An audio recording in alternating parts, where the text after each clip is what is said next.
Oh, hold up. Turn off the slaps. What the fuck? How do I want to start this?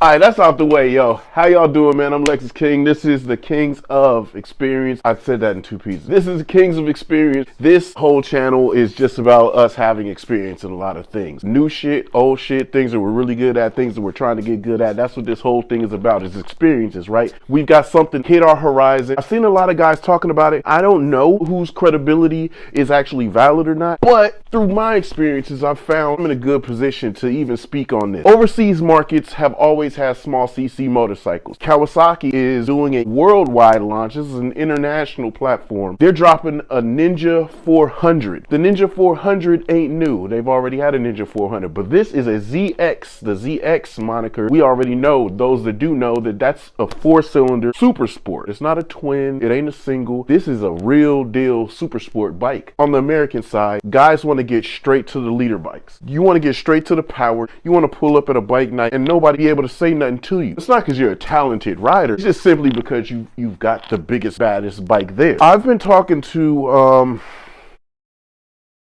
he's one hell of a rider. If you guys know who that family even is, you know those guys and their friends and their acquaintances are some crazy riders. He's explained to me that the importance of going from a smaller bike to a bigger bike. I've recently just learned what the importance is of the smaller bike. So this is why I wanted to explain this, and this is why I wanted to touch on this point, because I can now say I do understand. I come from a time long ago. I grew up with FZR 400s, things like that that were prevalent from 84 to 92, maybe 96. They might have still been around. When I first got the R3, my boy currently has an FZR 400 that I dropped the video. I went and rode that bike, and God, it was extremely fast compared to this. Look, it sounds like a real bike.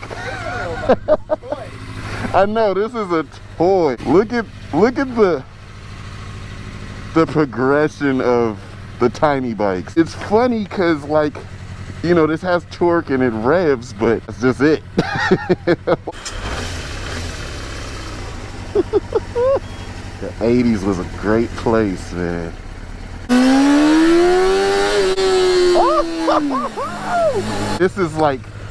This is a relic, yo. This is a 40 horsepower, 20 pound-foot of torque motorcycle. Claimed on paper, it's not like that in real life, but after we've tuned it, it is exactly that now. But the FZR 400, which was made back in 86, the one that he has, that is a 60-something horsepower motorcycle and it revs to 15. That was back in 86. When you ride that current bike versus this feels incredibly slow. So the topic of the ZX4RR and why this is probably one of the most important bikes that hit the market. And y'all know I'm not a Kawasaki fan. Y'all know this. But this bike is one of the more important bikes to hit the market. And the reason why this is a very important bike to hit the market is because we're losing bikes every day. We lost the R6. The middleweight champion is gone. It's out of here. Guess what we're losing now? We're losing the GSXR 1000. That's up out of here. We're losing bikes all the time due to EPA, due to Euro 5 standard, due to a lot of things. Companies just saying, you know, that shit ain't worth it no more. How many times have you seen new riders just get a bike? They pull up and they're hyped about the new bike that they have, the new gear that they have. They're hyped about everything except for their talent. And that's really what gets people in trouble. You get a whole bunch of horsepower, you got all this gear on that you feel invincible, but you yourself can't keep yourself safe because you can't really ride at the caliber of the motorcycle that you have. Me learning that this bike has such a high importance in the ecosystem is what has me understand that from this to that, a 300cc twin to a 600cc 4-cylinder is such a big gap. You can go from this and end yourself on that. We've got a segment of bikes, the nakeds, that sport nakeds, that everybody goes to because they're so much slower than actual super sport bikes. But people are using the R3, then like an MT-07 or something, and they're like, oh, I'm good with that. And then they'll go from an R7 or MT-07 to the big boys. But you still missed a step because the 600 Super Sports, the performance is so much faster than an R7 or MT-07, any of those naked sports. So this mix of tiny bike with the inline 4-cylinder, that importance is very high, because not only do you get the feel, the revs, the sound, and the power, because this new Kawasaki is supposed to be a 70-ish, 74 horsepower bike with about 25 to 26 pound-feet of torque. Let's just think, this R6, even though it's older, but even the newer R6s before they got canceled, they weren't much more powerful than this. 113 horsepower, 47 pound-feet of torque. If you've got a bike this bike weighs about 430 pounds, 428-ish pounds. That bike right there weighs about 420 pounds. The Kawasaki is 414, so it's lighter than that, and that already feels incredibly light. And it has 2 times the horsepower that this bike has. That is insane, and it's doable. A lot of guys, I've heard dudes on their coverage of the motorcycle say, oh, that still might be more than a newer rider can chew. It could, but this can also get you hurt.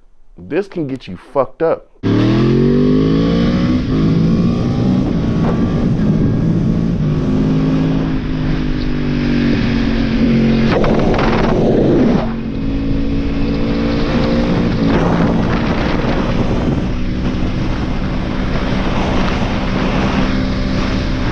Man, I had a GoPro failure, so there ain't no way that I could do this video without the R1. So I had to bring it back out. This is a couple days later, but while I'm editing it, I noticed it. So, hey, I just went through all the same shit, and we're gonna run it back one time, baby.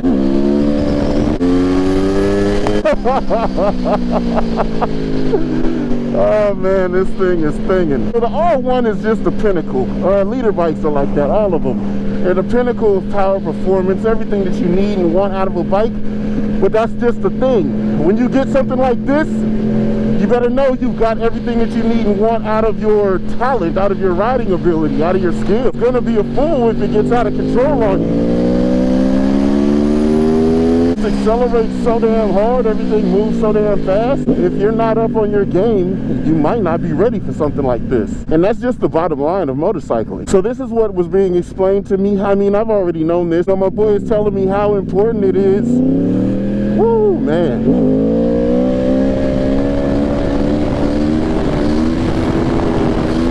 I shouldn't be doing this in A mode because it's so much switchier than B mode or normal. The leader bikes are always promoted as fast, speed, blah, blah, blah. Yet we know this. This is literally what we know. These are incredible. They're the most performance that you should be able to obtain on the street, but somehow people think they need more. I mean, I can't say nothing. I mean, I'd be a hypocrite if I was acting like I didn't.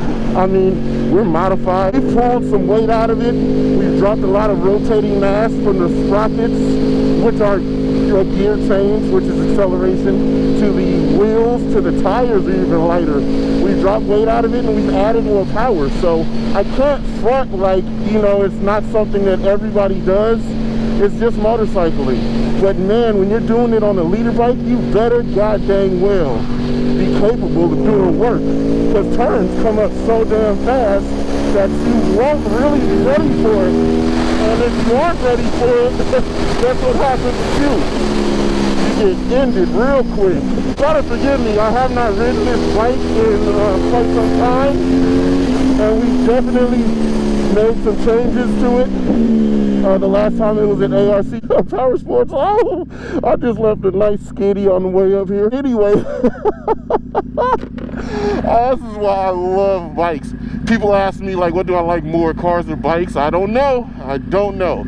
And I should not be asked to choose because per day it might get a different result, a different answer. But anyway, with motorcycles, learning to grow through the models of bikes is literally crawling, walking, and running. But what's up, man? You goddamn right. All right, man.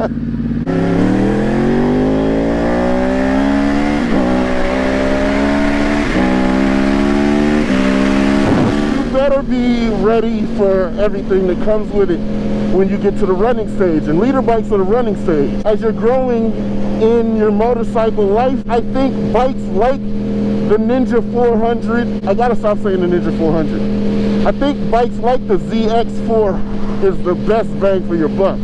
If no other company matches what Kawasaki's doing and makes something like that, they're going to lose a lot of new riders. A lot of new riders may possibly get an affinity for Kawasaki.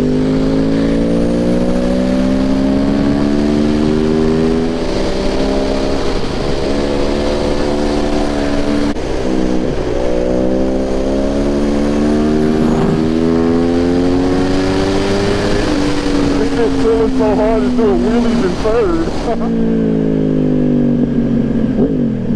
These bikes are no nonsense. Your seating position, how aggressive they are. If you're not physically able, you're not only dealing with a physical, actual workout on the bike, but your heart rate is gonna be flying because there's so much exhilaration and shit to be had. A new rider, how do you control that? Controlling your heart rate, your excitement, your thought process, and physically doing what needs to be done as shit's coming up to you so fast. People can do it.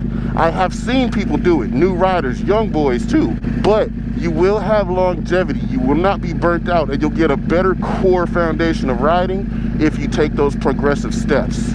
Oh, I gotta hit my turn, hold on.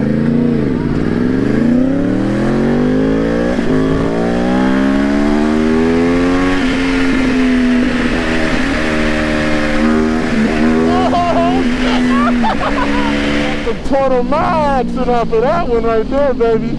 That's always crazy. You come up over that crest, man, the wheel goes in the air, and then when the road falls away from you, you're higher.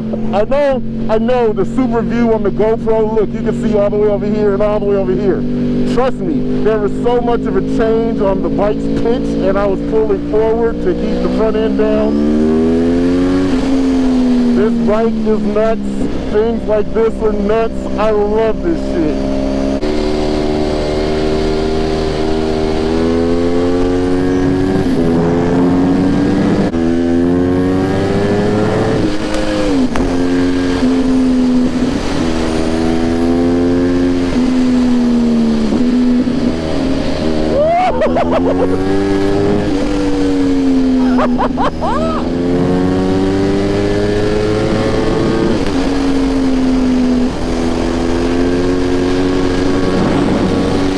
Get a chance to enjoy it.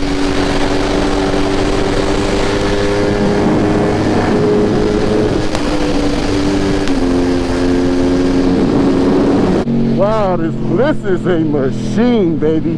Last time that I did film this, the video footage probably would have been kind of useless anyway, because all I was doing was giggling and laughing the entire time. This bike is an absolute ball, and I mean, as I have stated before, this is my dream bike and setup. As I did show y'all in the vlogs, I was kind of forced to make the bike like this because of the accident and all the other shit. And we go.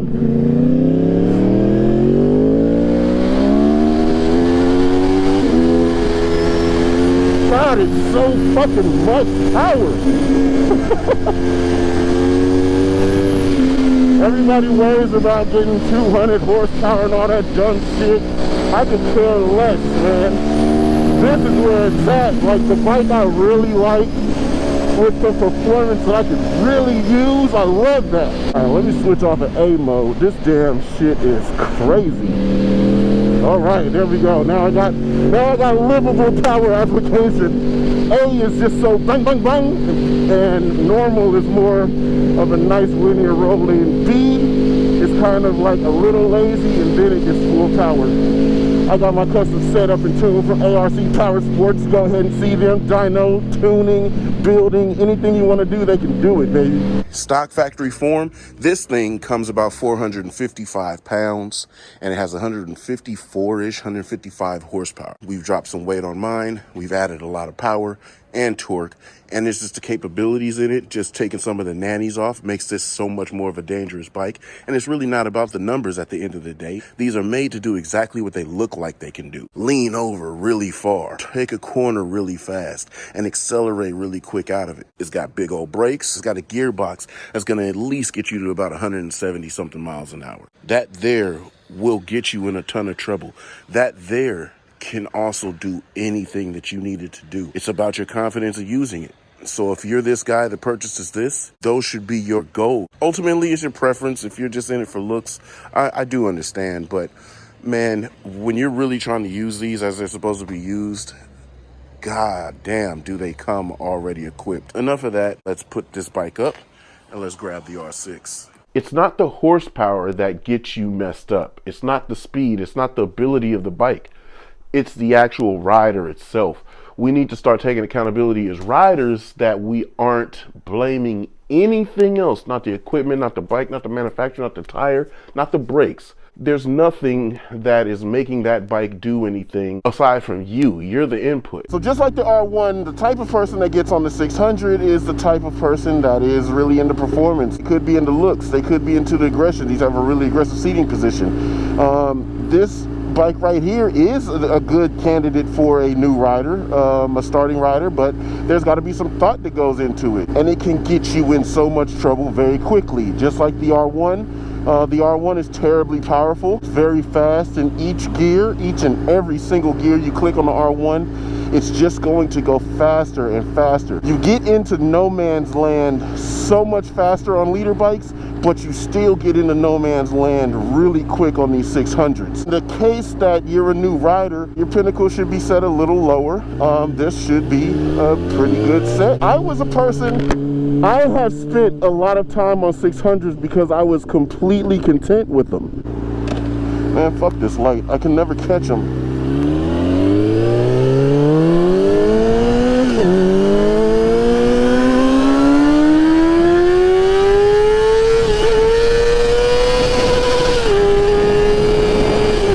You're just into motorcycling for looks. There's a lot of really cool looking bikes out there. I'm more or less talking to the performance oriented guys. Think about it, on average, most of the vehicles on the freeway, let's say about 340 horsepower.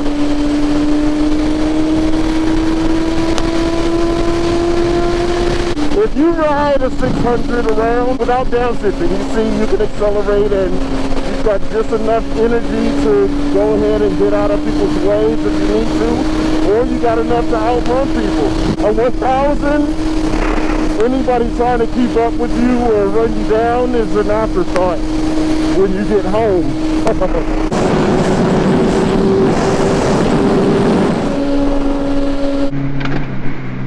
Oh, I caught that shit, damn it.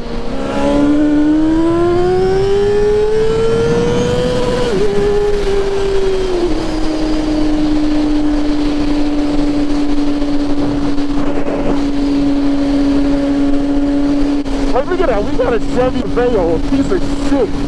They're doing 100. They're doing 100. I'm doing at least 95, 98, and they're pulling off on me. If you daily ride your motorcycle, you've got psychopaths and piece of shit cars that are going hella fast. And then you got maniacs and like Chargers like that. And they got at least 500 to 700 horsepower. If your motorcycle cannot get on freeway speeds, that's a big thing that you should think about. So given the conditions that you ride in and what you're going to experience, those need to be all the consideration factors for when you go to get your motorcycle.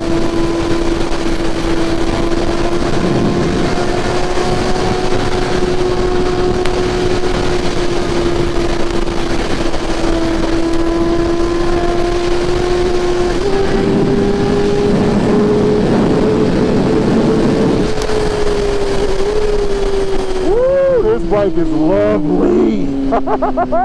So just like the R1, if your thoughts are to be like a real warrior, if you don't really want to ride that much in the canyons, the twisties, or even track days, if you do commute a little bit, 600s are really good, man. They're a good mid-weight bike. They're not too heavy. This bike's about 430 pounds, maybe about 113, 114 horsepower. This will get you out of jams. It'll get you enough fun, enough entertainment. This is pretty much the way to go. If you're a new rider, if you commute, if you got a lot of things on your plate, college kid, these are the ways to go. This is it right here.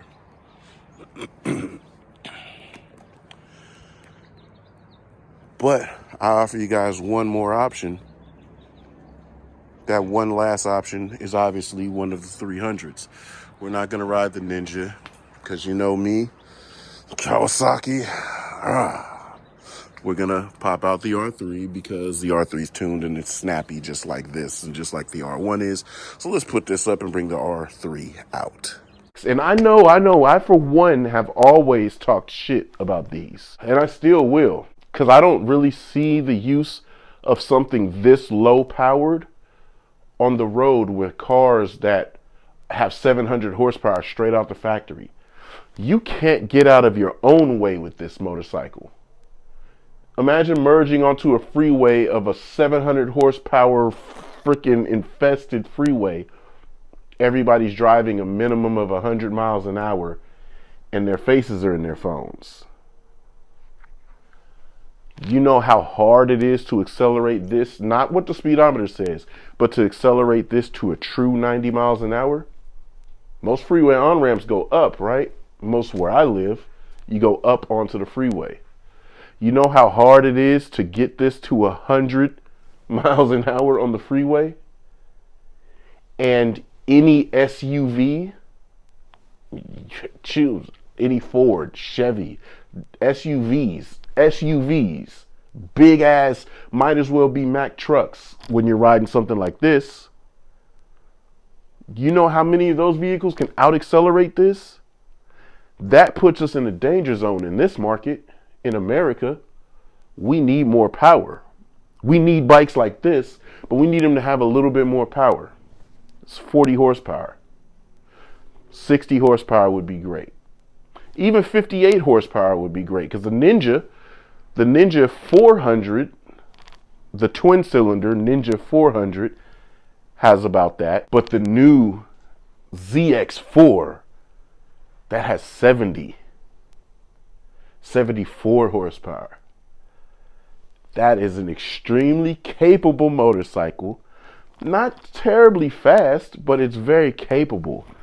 And that's what I think puts that in the proper area, in the proper market. The moment you mount the R3, you know you're not in any trouble or danger. It doesn't give off that kind of vibe. But if you start to twisting this throttle and just being off the hook with your activities, you're in danger. And that's the thing about all motorcycling. All motorcycling can mess you up big time.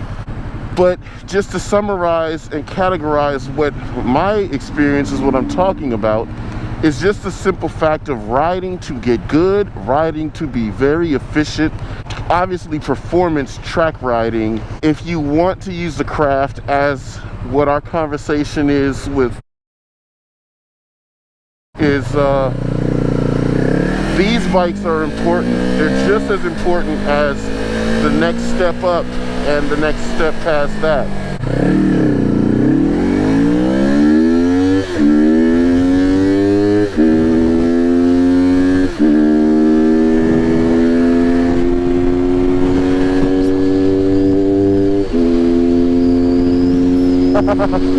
And it sounds so cool once you mod it. You're cramped in. It's a smaller cockpit for taller riders. Those are modifications that you'll have to purchase to make yourself feel more comfortable, to get the most out of the bike. The position as they were intended is to be straight up and down and comfortable like this. You're supposed to be riding like this. But you can make it set up how, as I have mine, with the clip-ons, everything's lower and the rear sets are higher. Obviously, I don't need to go super far because this bike is just not fast. And about speed on the freeway, that's not his thing. Where these little things are fun, it is the kart track, it is little windy roads, something that you can twist a handful of throttle on and just be giggling because you're having a damn blast.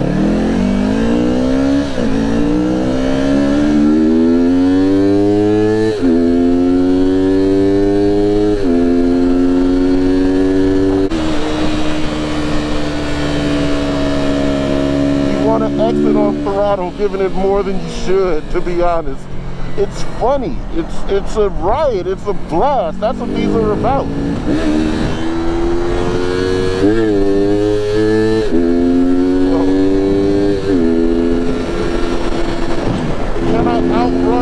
somebody with a 700 horsepower Charger? Hell no. That's where the dangerous part about these little things are when you're on the freeway. I'm giving it my all. This is full throttle. If I'm not keeping up with the pace of traffic, I cannot outrun traffic.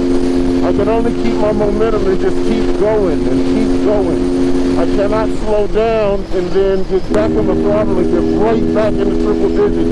It takes some time.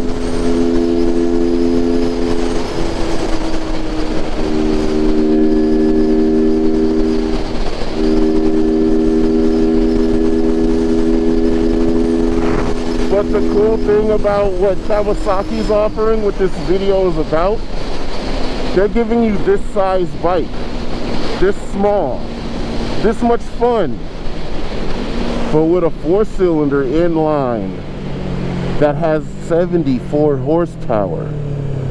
This is only 41 horsepower. You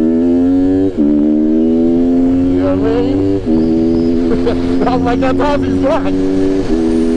I don't fear nothing on it because it can brake, it can do what I need it to do. I may not think that it can, but once you get comfortable on it, you can. Guys will be like, oh man, I like popping wheelies and all that. Be like, yeah, me too. You know what I'm saying? You can ride wheelies on it. It's no problem. It's that kind of bike. You can have fun with it. Essentially, that's all of these things are about, is you can do just about what you can do on the bigger bikes, but you're not going to be in so much danger. You're not going to be too intimidated. And it gives you a little comfort level margin that you can push so much harder. When you go to a big track, you can really get after it, which puts you in a zone that you learn more. When you're really getting after it, when you're not scared about the next upshift, when you're not scared about the corner entry speed, that's right where you learn. That's where you get the understanding. All right, I could do this. All right, I can go there. All right, I could brake this far. That's what this is all about. Looks like a super sport, puts like a moped, but it gives you all the essentials, man. The twins are cool if you're putting around. If all you really need to do is commute back and forth, you don't need the top end speed, you don't need anything but a good commute, and you want it to look like a super sport, fine, that's no problem. But if you're a performance-oriented person, if you're a performance-oriented individual, and you want to be able to have a bike that you can buy and then grow with, that's your bike. That is exactly what you need. That is what you should want. So I think you should know about it. These, and I got more in the backyard, but these right here, these suit every single need that I have. Yes, the Zuma as well. These suit every single need. And if you don't actually have this opportunity to own a ton of bikes, a ton of motorcycles, I think you should make the proper purchases. Don't waste your time getting something that you're going to sell 5-6 months later. Don't waste your time getting something that's not going to suit your needs. If you think in your head you're track focused and you're going to stick with something to be dedicated to, because I did that with the R6 for years. I talked shit about 300s and I clowned people with leader bikes. I stayed on that. I was like, this is all I need. This is the weapon. This is how I use it. This is what's going down. I don't need that. I didn't need it. But when I got on it, I realized the pot of gold that sat in there. So then those two were all I had, and I was like, man, F that. But when I got it for my kid, and then me being me, and I rode it, I said, oh shit, realize the pot of gold. You need to realize what tool is good for the job, especially if there's a job that you want to do. You may need a real specialty tool. And that's what these are. So I'm gonna quit ranting. So let's put a cap on this whole video. The bike that you purchase needs to be something that you grow with. These bikes, the 300s of those various versions, they end up getting sold and the bikes barely have any miles on them because the riders barely put any miles in on. If you are going to grow on a bike, you gotta stick with it for a while. The R6 was a great bike like that for me. So if you were to be able to get a bike this small, this light, with half the power of an R6, that's going to be a very good benefit towards you being the type of rider that you want to be, growing with it, putting in good riding miles, going to work, commuting.